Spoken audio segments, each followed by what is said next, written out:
A lot of people garden in places where it's either too cold or too hot for good plant growth for part of the year. On this map, only the area in dark brown is warm enough to grow most vegetables year-round. Going further north or to higher elevations usually shortens the growing season. But there are several relatively simple things that gardeners can do to keep growing food as the weather gets colder. One of the most obvious and probably most effective techniques is to select plants that have evolved some resistance to cold. This is an area where leaf crops shine. Kale, collards, turnip, mustard, and beet greens, Austrian winter peas, parsley, chard, garlic chives, spinach, Chinese cabbage, and a dozen other leafy greens can tolerate some freezing weather. A second strategy is to grow plants that mature quickly enough to harvest before freezing weather sets in. Again, leaf crops lead the way.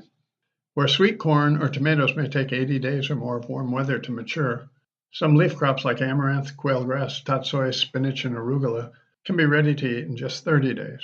Some multi-use plants like sweet potatoes and pumpkins can produce a good crop of greens, even though they don't have enough warm weather to produce their primary food outputs. While there are clearly not enough warm days for us to produce a second crop of roots, we can always beat the cold weather by growing a crop of tender sweet potato leaves after we harvest the roots. The leaf crop sprouts up from the little sweet potatoes that we missed during the root harvest, so we don't really need to plant anything. Another strategy for extending the growing season into cold weather is to create microclimates with more favorable growing conditions. The simplest of these is to place a layer of mulch around your plants to insulate the soil, holding the ground's warmth for longer. Floating row covers made from spun polyester can insulate sensitive plants and provide a few more degrees of protection from cold damage. To protect your plants against really cold weather, you'll probably need to employ the greenhouse effect. This is when temperatures rise because visible light passes into an area easier than the re-radiated infrared energy passes back out.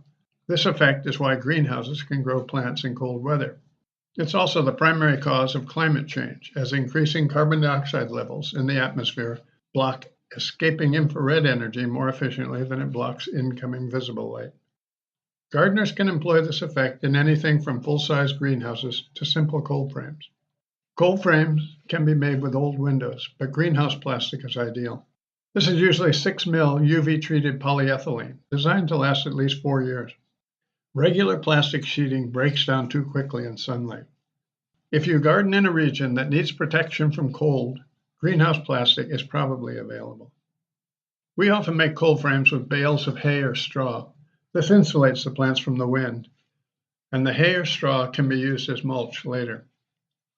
Putting your cold frame against the south wall of a building offers more protection without sacrificing sunshine. If you can afford to build a cold frame large enough to walk into, you can work with your plants a lot easier. A variation on the cold frame puts about 16 inches of horse manure or fresh compost below the soil in the frame. This is called a hotbed because the manure or compost warms the soil above it as it decomposes.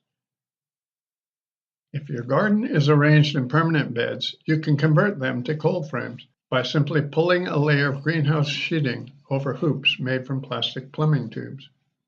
We usually use 3/4 inch tubes, set about every 4 or 5 feet apart. An interesting, though more complicated variation is the pit greenhouse. A few feet below the surface, the soil temperature remains relatively constant year-round because of the enormous thermal mass of the soil. This is why caves have a constant temperature. You can take advantage of this natural phenomena by putting your cold frame or greenhouse over a trench or pit that's 4 or 5 feet deep. You will need to stabilize the walls and ensure good drainage to make this idea work.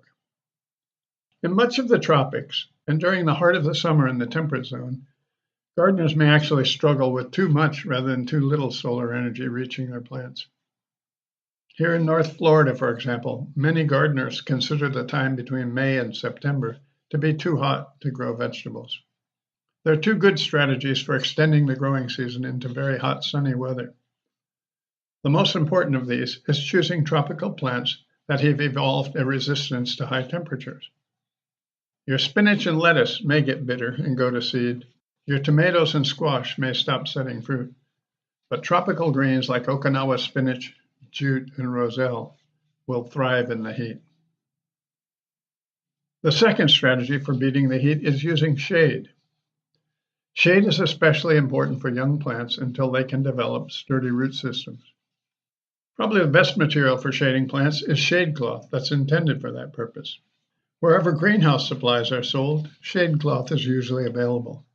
It allows rain and enough sunshine to pass through for good growth, but it reduces the intensity of the sunlight by about 40%.